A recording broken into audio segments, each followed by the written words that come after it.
Phantom Thread was marketed as the most pretentious and British movie of all time, literally the Daniel Day-Lewis of movies. So it's a fitting swan song for the legendary actor. It's one of those films that everyone tweets about having not seen during Oscar Sunday. I almost feel bad for the guy who had to cut the trailer. How could you possibly sell a movie like Phantom Thread? The artists are distinguished, the costume designs and settings are sophisticated, the music is lush, and the story is both romantic and mysterious. Phantom Thread. Come down to the theater and take a 2-hour nap on our new leather reclining seats. What the trailer doesn't tell you is how funny the movie actually is. Seriously, it's one of the funniest movies I've seen all year. Granted, I didn't see Boss Baby, the Academy Award-nominated Boss Baby, but I hear it's a riot. Power nap! My initial expectations for the story was a dark and twisted romance, carefully crafted with the skill and subtlety of one of our greatest living directors, Paul Thomas Anderson. The romance is dark and at times twisted, but the comedy is what makes it so great, and at times I didn't know how to react. I mean, I did know how to react because I was genuinely laughing, but I wasn't sure if I was supposed to be laughing. Is it appropriate to be laughing so much at this movie? So I would say to the people who are turned off by the pretentious tone, you'll be missing out on one of the funniest movies of the year. Not only that, but you'll be missing the final performance of Daniel Day-Lewis on screen, who announced his retirement earlier last year. Now, I've never reviewed a movie featuring Daniel Day-Lewis because he only makes one movie every 25 years. So this is my only chance to say my piece. Daniel Day-Lewis is overrated. Just like Hans Zimmer. They're both overrated. I'm kidding. Delete the comment, resubscribe, don't hit the dislike unless you do dislike it either way. Daniel Day-Lewis is an actor who has built the legend around his name by being so selective and opaque. Similar to Dave Chappelle. And this is a dead serious comparison. We only witness the genius of Dave Chappelle and Daniel Day-Lewis every blue moon, so we only remember them as great. Come on in, you broke motherfucker. We don't remember the low points in their careers because there really aren't any. Daniel Day-Lewis has never made us miss the old Daniel Day-Lewis. He's never phoning it in with a performance. He's never given a bad performance. Every time he takes a role, it's something new, challenging, and eventually legendary. And he's also in my personal top 5 actors list, which you probably don't care about, but I'm going to tell you anyway. Daniel Day-Lewis, Anthony Hopkins, Gary Oldman, Cate Blanchett, Robert Downey Jr. Boom. If this truly is the final performance of Daniel Day-Lewis's career, then I want to say thank you, Daniel, for being such an amazing and incomparable actor. You are one of the best, possibly the best ever, but you're still a douchebag. In Phantom Thread, Double D Lewis plays Reynolds Woodcock, a 1950s fashion designer who creates clothes for high society. Every living snob in Europe wants their clothes made by Reynolds Woodcock. Aristocrats, royal family members, queens, and princesses, even the common folk know his name. There's a moment where a young woman tells Reynolds that it is her dream to wear one of her dresses, and that she wants to be buried in it when she dies. Under his breath, Reynolds quips that they can dig her up and resell the dress. This comedic moment exemplifies who Reynolds is at his core. He's not cruel or ruthless like Daniel Plainview, and he's not a full-fledged psychopath like Bill the Butcher. He's just very committed to his work. And his commitment is hilarious. His character can be summarized by a single word: obsession. Phantom Thread is a great look into the psyche of an unrivaled genius, how one man can maintain his reputation through total commitment and consistency. A lot of the comedy comes from the Reynolds character and how truly ridiculous he is. On the surface, he doesn't seem like a character that would be funny, but if Kanye West has proven anything, there is nothing funnier than a pompous douchebag with a complete lack of self-awareness. When someone comes up and says something like, I am a god, everybody says, who does he think he is? I just told you who I thought I was, a god.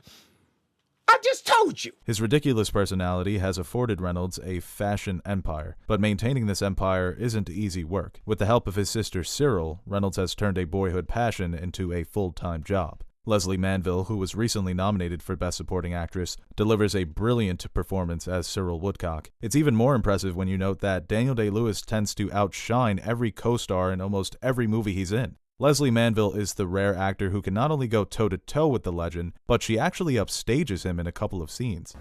No, don't turn it on me. I don't want your cloud on my head. Shut up, no, Cyril. you can shut right up. Don't pick a fight with me. You certainly won't come out alive. I'll go right through you, and it'll be you who ends up on the floor. Understood?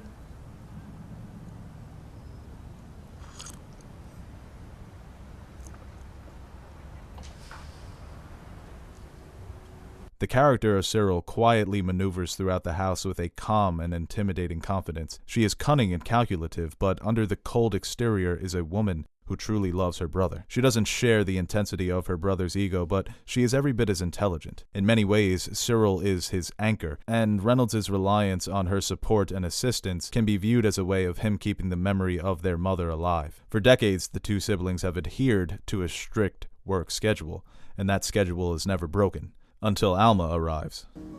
Maybe I like my own taste. Yes, just enough to get you into trouble. Perhaps I'm looking for trouble. Stop! Alma, played by Vicky Krieps, is a middle-class waitress who catches Reynolds' attention one morning at breakfast. Good morning. Will you have dinner with me? Yes.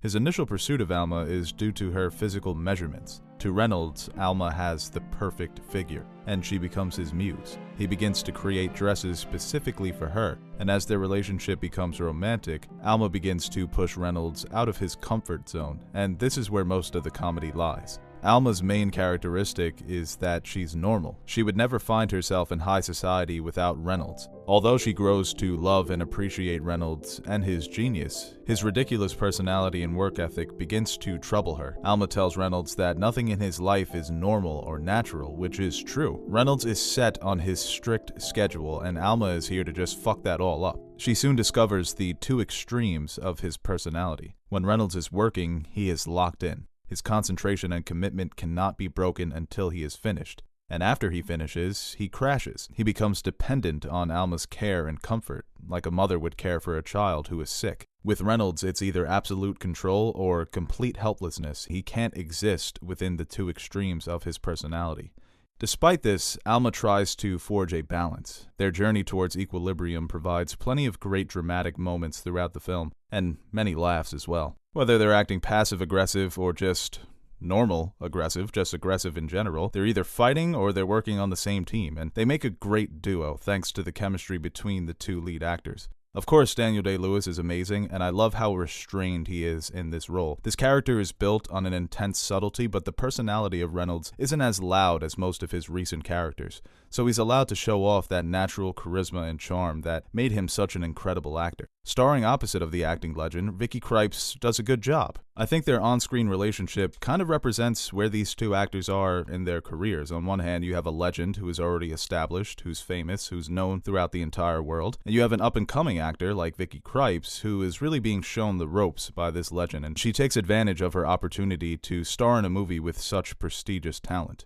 Phantom Thread also has great atmosphere. It's very posh and British. Director Paul Thomas Anderson actually shot the film himself, and his photography is enhanced by the stunning costume design. It's hard for me as a man to appreciate the actual dresses because I don't know what looks good or not. I'm not a fashion critic, but I can appreciate how the costume design and the set design and the lighting, how this all adds to the film. Radiohead's Johnny Greenwood also returns for his third collaboration with PTA. The notes are played with a light tremble, creating a sense of elegance and unease throughout the house, suggesting that something more sinister is at work. It's a great contrast of the film's main relationship, elegance, beauty, and skill, shadowed by obsession, commitment, and intensity. So overall, I would give Phantom Thread a 9 out of 10. It's not quite a masterpiece, but it's another great film by Paul Thomas Anderson. I'm curious as to your thoughts. Did you see this movie? Did you like it? And also, what's your favorite Paul Thomas Anderson film? For me personally, it's The Master, my favorite PTA film. Comment below, favorite PTA film? Favorite Daniel Day-Lewis performance? For mine, it's The Crucible. I'm just kidding.